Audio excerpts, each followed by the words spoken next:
Hello, unlimited friends. How many of you are asking yourself the question, how long will it take for me to manifest this thing? And how many of you are asking the question, what do I have to do in order to manifest faster? Well, those are the two questions that we're going to answer in our discussion about the law of attraction in this video. Hi, I'm ZMAHOON from ZMAHOON.com. I am the author of 12 books on the subject of law of attraction, and on this channel we talk about anything and everything that has to do with using law of attraction to creating unlimited lives. So let's get into it. How long does it take to manifest something? Well, you know what I'm going to say, right?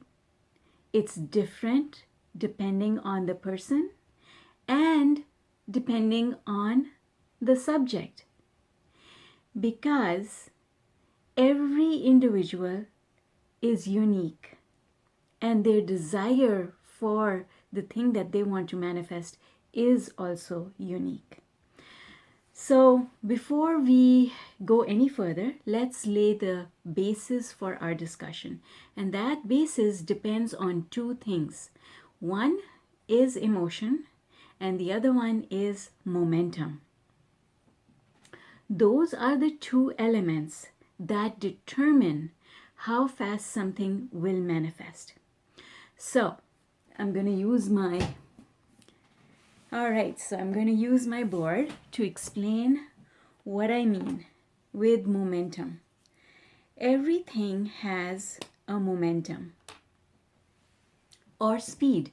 So your desire, I'm going to call it D, has a momentum or speed with which it is pulling towards itself the thing that you want. So the manifestation, which I'm going to call N, it's being pulled this way towards you because of the power of your desire. Now, another thing that also has power is beliefs. So I'm going to denote that with a B. So your beliefs are also of two types. I'm going to label this positive to mean positive beliefs.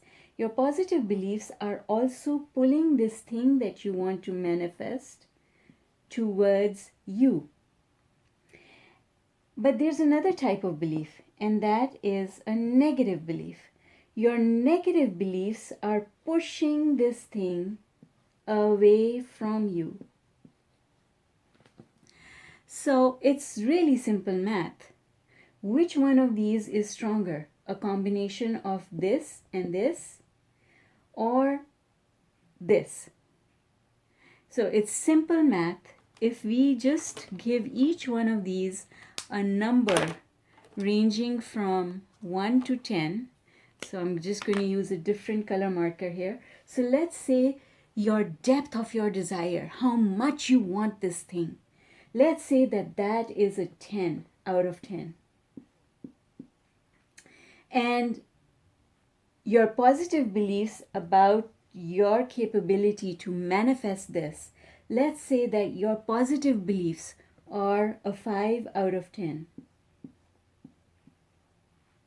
Now, this negative beliefs, meaning your doubt on about whether or not this thing that you want is actually possible, that doubt is really, really high. So this is going to be a grade out of 20. And let's say that your doubts are a 15, like you think this is not likely for you, right? So if this is 15 out of 20 and this is also 15 out of 20, now you're stuck. You're neither, this thing that you want, neither is it coming to you, and you're just not making progress. You're stuck, you're right here. So one of these has to change. Which one can you change? So this is how manifesting works. Either you increase your positive beliefs about manifesting it, or you reduce your negative beliefs about manifesting it. So looking at this picture, what do you think needs to change? Can you give up on your desire? No, absolutely not. You cannot give up on your desire. Once a desire is born, it's always there. You might forget about it after a while. You might think, oh, this is just impossible. Oh, that's a pipe dream. And you might stop thinking about it. But a desire, once it is born, never goes away. So we can't change this. We're always going to want it. So there are only two things we can change. Either we can add more positive beliefs, or we can reduce our negative beliefs. So if we start thinking, okay, I want this, and these are the ways that I think it can't happen, let me look at those and let me evaluate them again. We call that a pros and cons analysis, right? So the pros fall here and the cons fall here. If we could just tip the balance just a tiny little bit, just add one over here. So if this goes from a 5 to a 6, which means you've reduced one of your negative beliefs. So this 15 goes to a 14. Now, which way is the balance tipping? Right? So now here you've got 16 out of 20. And here you've got a 14 out of 20. So that's how it works. Which is why Abraham says, if you're looking at a situation, just look at the pros and the pros and the pros. Stop looking at the cons, because the fact that the cons exist is because you are giving your attention to them. If you stop giving your attention to this part of the equation, it goes away. It becomes a 0 out of 20. And when it becomes a 0 out of 20, it doesn't matter how many positive beliefs you have. Maybe you only have a 2 out of 10 on your positive beliefs, but it doesn't matter, because you're not thinking in opposition to your desire, you're not coming up with any cons, you're not coming up with any doubts. Because of that, this becomes a 0. And when it is a 0 out of 20, it doesn't matter anymore. It has no power to affect your manifestation. The only reason negative beliefs have power is because you think about them. So when you stop thinking about them, you're giving them a 0 out of 10, and they're gone. It's as simple as that. I know I say it's as simple as that, but I know that it is not as simple as that for a lot of us. Even for me. Because on some subjects, I can do this really well. But on other subjects, like you, I also have difficulty in applying myself. But you have to exert discipline. When you exert discipline, when you tell yourself, I know what is good for me, and I know that this which I'm doing just now is not good for me. So looking at the doubts is not good for me. Looking at the cons of a situation is not good for me. Believing things that I don't need to believe, things that are contrary to my core belief, which is all things are possible and anything that I want, I can have. If this belief is contrary to it, then I'm not going to think about it, because I want to reduce it to a 0.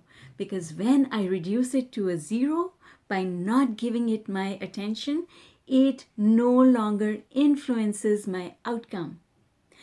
The only reason a negative belief influences the outcome in a negative manner is if we keep thinking it. Soon as we stop giving it our energy, it is no longer effective. And when it's no longer effective, it's out of the way. So that which we want then comes to us really, really fast. So revisiting this board, the more score you have over here, the longer things take. The lower score you have over here, even if the score of your desire is not high. Let's say you kind of sort of want something, right? It's not a 10 out of 10. Maybe it's just a 5 out of 10. I want someone to bring me a coffee, but if I don't get it, it doesn't matter. And here, your positive beliefs about somebody coming and bringing you that cup of coffee that you want is actually a 0, let's say, because you don't think anyone is going to do that for you. But you don't look at the negative beliefs. You don't sit there and say, oh, that's never happened to me. I guess it's never going to happen to me. Things like that just don't happen to me. Who is going to bring me a cup of coffee, right? Those are all the cons. If you don't revisit the cons, then this is a 0. So it has no power. There are no positive beliefs. That's also a 0. And the power of your desire is only a 5. But that thing that you want is going to happen because the score, you have a winning score. Your score is 5 out of 20 versus a 0 out of 20. So that manifestation is going to happen really, really quickly. Now, let's take another example. Let's say that the desire is a 10 because you really, really want this thing. You really want that relationship. You really want the money. You want that job. You want those things that you want. And the power of your desire is a 10 out of 10. It is really, really strong. Well then, if you don't have any positive beliefs that can help you increase your score, it does not matter as long as you don't have any negative beliefs. Because if this stays a 0 and this is a 10, guess what? Instant manifestation. That's how instant manifestation happen. So all we have to do is take our minds off the things that get in the way. And when we take our minds off the things that get in the way, instant manifestation is absolutely and completely possible. Take another example. Let's see, do I have another color marker? Maybe not. So I'm going to go back to blue. All right, let's take another example.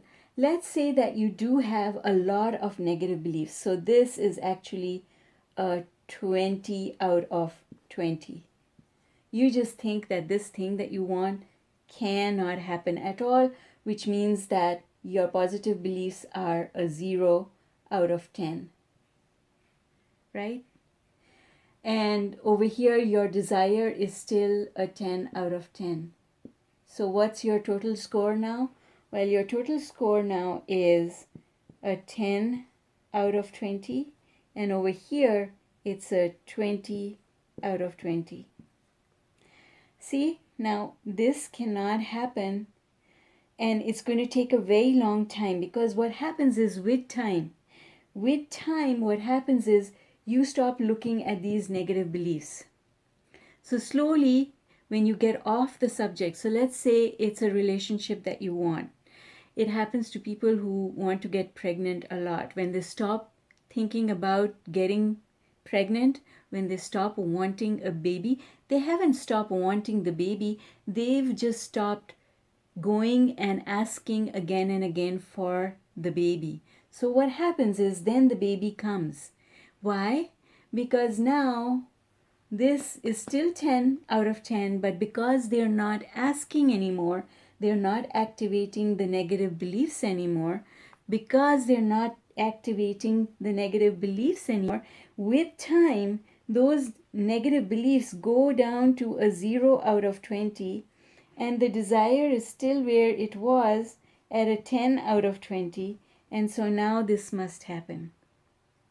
So the higher the score you have over here, the longer it takes. The lower the score you have, the faster it happens. And that is the reason why Abraham suggests to us that we should just get off the subject. Because when you get off the subject, the desire does not go away, but the beliefs do. And when the beliefs, the negative beliefs, are not being activated anymore, then that desire can flow in really, really fast. That's how you wake up. That's how you wake up, and everything's different. So I hope that you found this useful, this method of calculating how far you are from that thing that you want.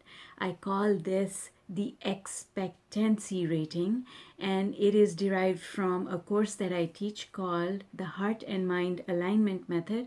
If you're interested in finding out more about the course, click on the link below in the pinned comments. And before you leave, remember to click on the like button and subscribe